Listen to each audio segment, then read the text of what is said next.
Look, let's talk about what's the crux of the matter when it comes to supersizing and growing your business. Sharon Horne-Ellstrom here.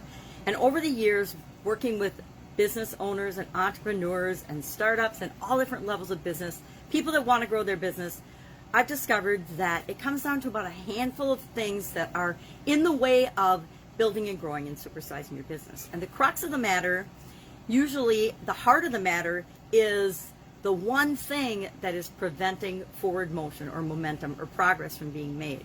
So how do you know what that is? What the heck is the crux of the matter? Our idiom today for supersize your business is the crux of the matter, which is from the 1800s, or the heart of the matter, which dates back to the 1500s. A crux, from the Latin word, actually means and has to do with crucifixion and torment, and is associated with torment and then the cross and other forms of executions. Not a great meaning, but in English it means difficulty. So the crux means difficulty. So what is the crux of the matter?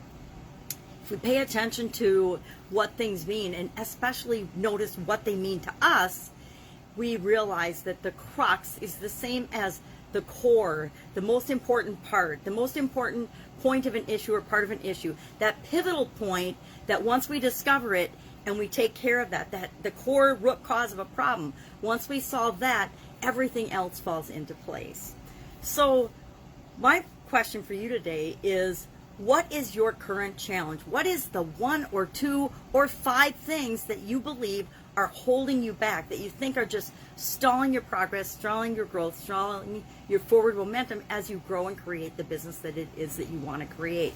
Again, we want to identify what is the root cause of the problems that we're seeing, especially the problem that we think is the pivotal one. A lot of times it's a bottleneck. A lot of times it's the way the processes and the procedures are set up, that too many things have to go through one decision point or one process in the overall process of what we're creating in our business. And once we identify that bottleneck, we can put more resources there and we can solve that, and everything else flows more quickly. Sometimes it's we don't have the right people, we don't have the right skills required to take that next step, to go to that next level in our business. But for each of us, it's different.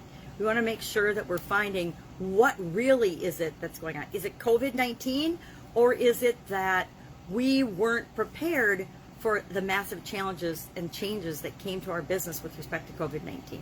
There's always solutions to every problem, but we have to correctly identify the problem or we get into big trouble, because we can spend a lot of time, money, energy, and resources chasing our tails trying to solve symptoms of a problem, but not the actual problem itself. So I actually really love this idiom, this expression, the crux of the matter, or the heart of the matter, whichever speaks more clearly to you, and which is most appropriate for your life and your business. But they mean basically the same thing. How do we get down to what really matters, what's most important, and make sure we're creating that in the business and also in our lives as well? And how do we make sure that we're doing what's most important and what's most critical to the people that we serve, our customers? Because if we're not solving the problems that are important to them, they will go to someone else that solves their most important problem. So we're not only identifying what is our biggest holdup, what is preventing us, what is our biggest challenge or setback or roadblock from making progress, what is that for our customers as well, and how can we best serve them? Because there's always creative ways to serve them, even during a pandemic, even in spite of a pandemic. I think of a couple of examples of this. What is a physical example of the crux of a matter? And I would think a Rubiks Cube would be a really good example of that, because there's a lot of different ways to solve that Rubiks Cube, and it'll take people different amounts of time to solve the Rubiks Cube, but it's a lot like building a business. Each of us have our own way of doing it. Each of us have our own way of solving it.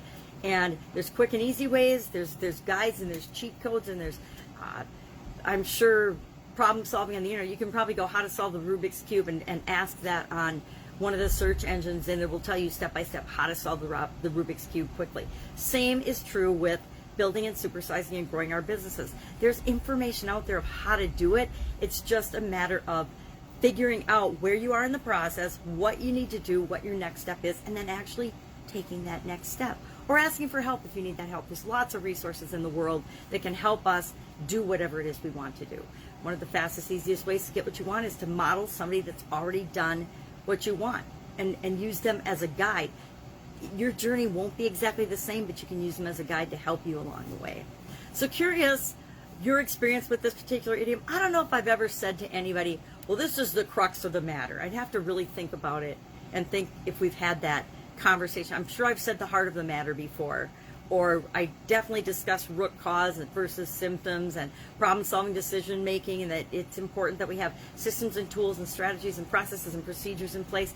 That all has to be based on what our core values are as an organization and what our purpose is. What do we exist for? Who do we serve, and why do we serve them, and what are their problems, etc. That has to all be aligned. All right, that's our idiom for today. Have an absolutely amazing day. Any questions, any comments, any concerns, hit me up in the comments below or direct message me.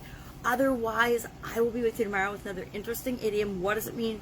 Where does it come from? And how might you use it in your business and your life? We're focusing on challenge and change related idioms this month. I hope that you're enjoying that. Have a great day, and I'll of course be with you tomorrow. Bye.